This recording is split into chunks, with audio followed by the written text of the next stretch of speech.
This podcast is sponsored by the book, The Biased Brain, by Bo Bennett, PhD. Dive into the world of cognitive biases and transform your understanding of reality. Get your copy today at thebiasedbrain.com. How the bias blind spot skews your thinking and what to do about it.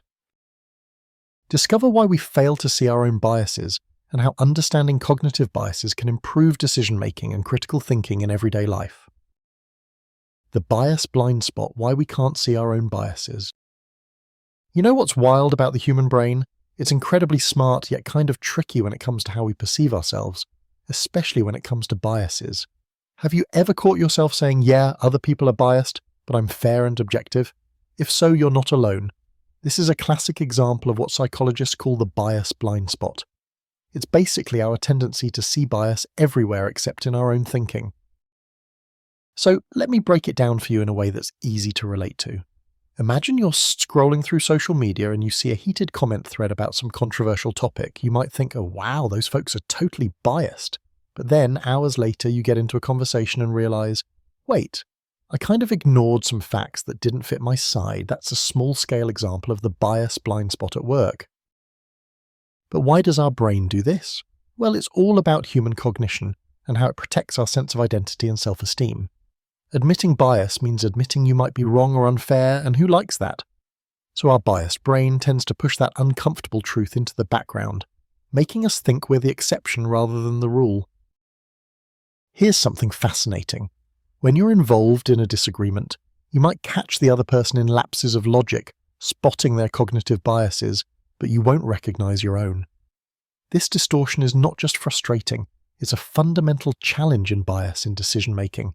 It can influence everything from the small daily choices we make to major life decisions like hiring, voting, or even personal relationships. And the kicker is, unless we start recognizing our bias blind spots, we keep reinforcing them without realizing it. So how do we get better at this? How do we avoid falling into the trap of thinking we're immune to the very biases that everyone has? The answer lies in understanding cognitive biases and developing critical thinking and biases awareness. First, humble yourself, as acknowledge that your brain isn't perfect, it's wired to be flawed. This doesn't make you a bad person, it's just how human cognition works. Second, seek external feedback. Ask others for their honest opinion about your reasoning and decisions. Diverse perspectives help reveal blind spots you might miss. Third, question your automatic judgments.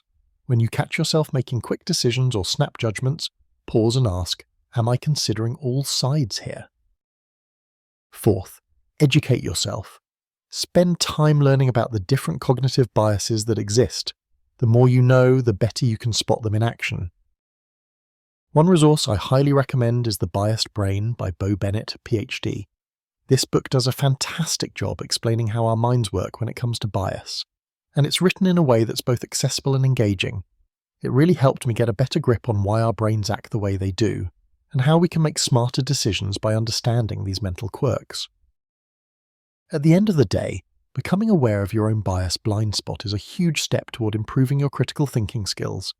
It's about being a little less sure of your own infallibility and a lot more curious about the ways your mind tries to fool you. The more you practice this, the better your judgment and decision-making become, both in your personal life and in society at large. If you want to start this journey toward a clearer, more objective mind, explore the book and unravel the secrets of your mind today. It's an eye-opener and might just change how you see yourself and others.